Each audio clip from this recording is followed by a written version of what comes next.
Give insights on the Harris economic agenda is Lindy Li, member of the Harris National Finance Committee. Lindy, welcome back to the show. Thanks for being with me. Thank you so much for having me. You know, I think a lot of voters who don't feel great about the economy right now want to know what Harris is offering that is different from what we've had the last 4 years. What is the biggest difference between her plan and Biden's?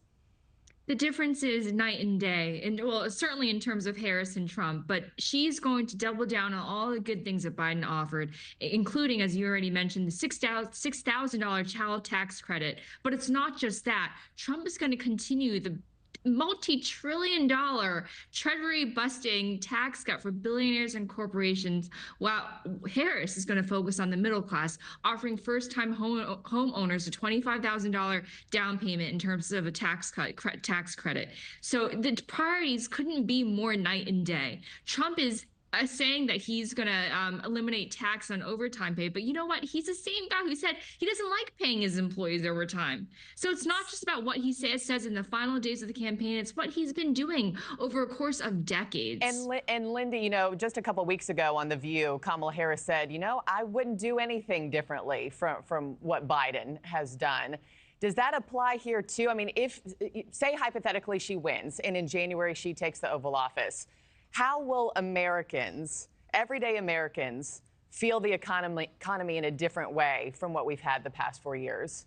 What's the top thing? I just want to mention that this is someone who grew up with a single mom. This is someone who worked in McDonald's when she was working through school. She's going to do everything she can because she comes from the middle class. I know that's been said over and over again, but it is so fundamentally true.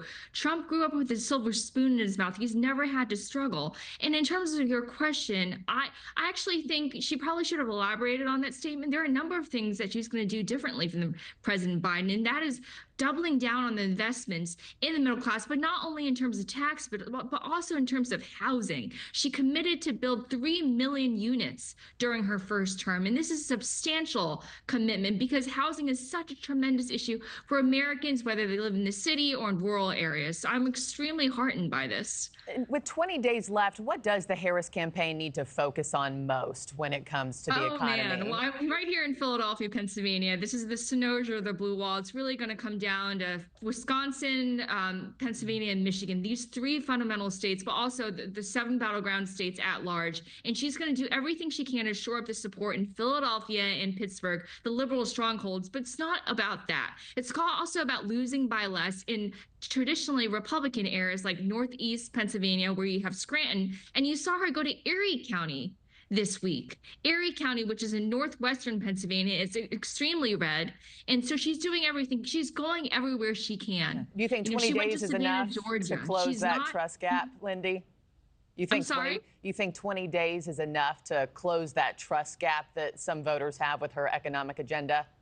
I'm liking the trajectory of the trust gap. You know, the question is who's going to do better on the economy, and she's diminishing the gap. She's doing everything she can. And I really know that she's going to put it all on the field. And it's not just her. This is an entire team. Governor Josh Shapiro, who is a tremendous asset. He's going everywhere he can and also conveying the same message that Trump is for his billionaire cronies and his campaign donors. Kamala Harris is for the middle class. She's for everyday Americans. The difference could not be more stark. The attacks are coming from both sides right now. Do you think the Harris campaign is spending too much time attacking, you know, the plans of the former president? Should she stay more focused on her own policies here in the last 20 days? For lack of a better word, his plans are egregious. He's proposing a tariff on all consumer goods. So I'm guessing not based on your answer that went straight to him. I just feel like these things should be demonstrated and clearly articulated to the American people. Harris is doing a fine job of conveying just how ludicrous his plans are. He doesn't have a plan. He's just throwing spaghetti on the wall, seeing what sticks, what resonates with the American people. But I think we're going to see through it. Well, Lindy Li, thank you so much for being with me once again. And just so everybody knows, we'll be speaking with Corey Lewandowski from the Trump campaign a little bit later on in the show. Lindy, thank you so much. Always appreciate it. Thanks for watching, everybody. Go to joinnn.com to find NewsNation on your television provider. Also, don't forget to click that red subscribe button below to get more of NewsNation's fact-driven, unbiased coverage.